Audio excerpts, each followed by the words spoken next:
haven't been able to do in quite some time, and that's play the great debate card.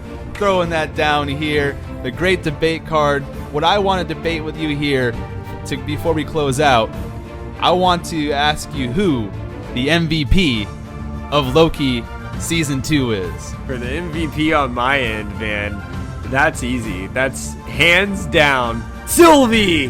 MVP, baby! Let's go! Greatest character in the entire series. She's intelligent. She wants to work at McDonald's. She's powerful.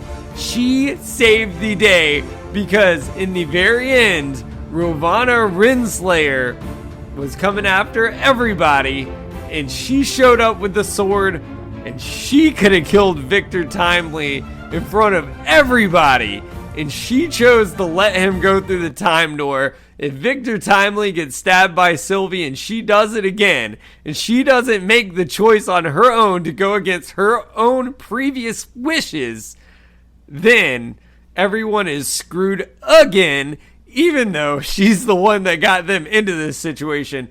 Doesn't matter. She's her own MVP because she created the game. She created the chessboard. It goes to Sylvie, most valuable player, most valuable character, most valuable variant, most valuable in the entire multiverse series goes to Sylvie. What are your thoughts, Jay Nelly? I will say Sylvie's a very important character, but she's not the MVP, man. What could have happened here? To answer the question, it's not close. The MVP is Loki. And the reason why is because when he learned how to control his time slipping, everything changed.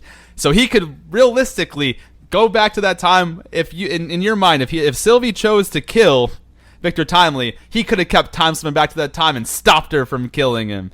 And he could have done it, whatever he needed to do. He nonstop went back so many times and tried to find so many different ways to make sure they all survived and that it all worked out. He went back in time, learned all there is to learn about physics and engineering and all that great stuff. He took centuries to learn it. And then when they saved the loom, it still wasn't enough because you can't scale for infinite. The loom broke anyways. So then he goes back and tries to stop Sylvie from killing Who Remains, has this big conversation with him, realizes he's got to kill Sylvie or else it's all fucked.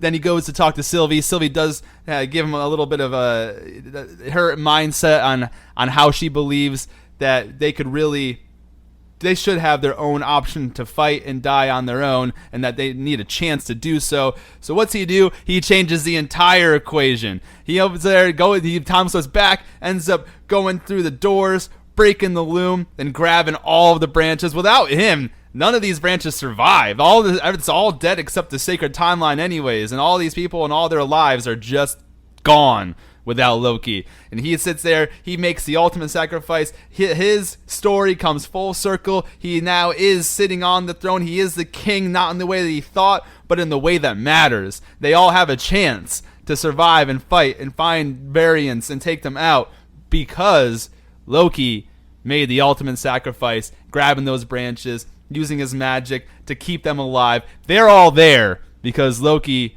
made a tough choice. He is the MVP in my eyes.